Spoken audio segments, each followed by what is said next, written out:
Ever feel like life's a mosh pit? I mean, just crammed in, no space to breathe. Uh-huh. Yeah, I think we've all been there. Turns out bacteria might actually relate to that. That's right. Today, we're diving into some research from the Simons Foundation, and they found some pretty surprising stuff about bacteria. Basically, they were looking at how bacteria handle being overcrowded, like all crammed in together. Yeah. And what they found really kind of turns our ideas of how these simple cells work on their head. It really does. We always kind of think of bacteria as being these super simple organisms just driven by basic instincts. Right, like just multiplying nonstop till they run out of whatever they need to grow. Exactly. But that's not what these researchers saw, was it? Not quite. It was actually pretty surprising. So instead of just this bacterial free-for-all, they actually found that the bacteria in the crowded conditions, they kind of slammed the brakes on their own growth. Oh, wow. So it's not just that they were being squished and couldn't grow. They were actually, regulating themselves in response to the limited space. Exactly. They were actually responding to that crowded environment and kind of changing their behavior. So they sensed the pressure and were like, all right, everyone, time to come up with a plan. Yeah, exactly. That is pretty remarkable. I mean, that's a pretty sophisticated response for just a single-celled organism. It really is. Yeah. I mean, it really challenges our assumptions about what these simple organisms are capable of. And what's even more interesting is the way that this regulation actually shows up visually. You mean those really wild patterns that they form, right? Tell me more about that, because that's the part that, I was just looking at the pictures and I was like, how is this even possible? Right. It's amazing. So as these bacteria are adapting to that pressure, that crowded environment, they start to spontaneously organize themselves into these concentric circles within the colony. Huh. So it literally looks like a microscopic bullseye, Okay.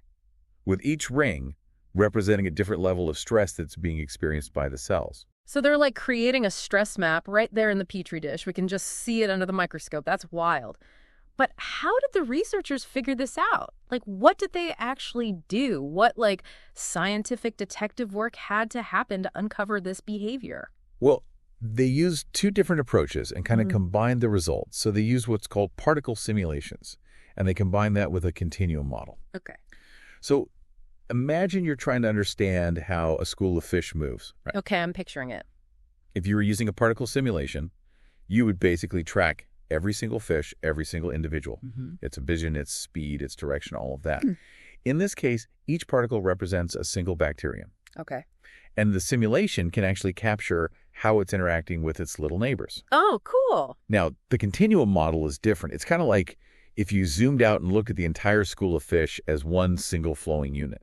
Okay. And it uses these mathematical equations to kind of represent the overall density of the bacteria, how they're moving overall. So it's like zooming in and zooming out and getting both the nitty-gritty details and then the big picture and seeing if they line up. Exactly. That's really cool. And the amazing thing is, both of these approaches, they both came to the same conclusion, that these bacteria, they weren't just being passively squished together, they were actively responding, changing, adapting to that environment.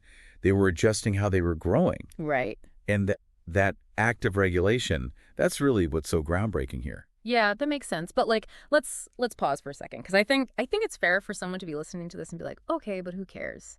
Why does this matter? Why should we care about a bunch of stressed out bacteria, even if they are making cool patterns? Well, that's where things get really interesting, because this isn't just a cool curiosity. It actually has some big implications for how we understand bacterial infections and how we might be able to fight them in the future. Okay, so we're talking about bacteria that can actually hit the brakes on their own growth when things get crowded. That's wild. But how does that translate into actually fighting infections? Well, think about it this way. What if instead of just trying to wipe out all the bacteria with antibiotics, we could actually be more strategic? Oh, yeah. What if we could kind of hijack their own systems, their own regulatory mechanisms? So instead of just carpet bombing these bacteria with antibiotics, we could be developing more elegant solutions that actually use their natural processes to our advantage. Exactly. It's a totally different way of thinking about how we develop new antibiotics. Yeah. This research could lead to new types of antibiotics that mess with the signals that are telling the bacteria to grow. Huh. And that could mean fewer side effects compared to the traditional antibiotics that we use now, which is a huge deal. Huge. And fewer side effects would be a massive win for, like, everyone. But, okay, I want to zoom out a little bit here. You mentioned earlier that this research could have implications beyond just medicine. Like, what else are we talking about here? Well, think about it. There are tons of industries that rely on bacteria, right? Like food production, Yeah. wastewater treatment, biofuel production. We could potentially use this knowledge to, like, fine-tune bacterial growth in all of these processes. That's huge. Like, we could be talking about increased efficiency, less waste, maybe even completely new bio-based technologies. This is like opening a Pandora's box of possibilities from this one discovery. Yeah, and it just goes to show you how interconnected all of these fields really are. Yeah.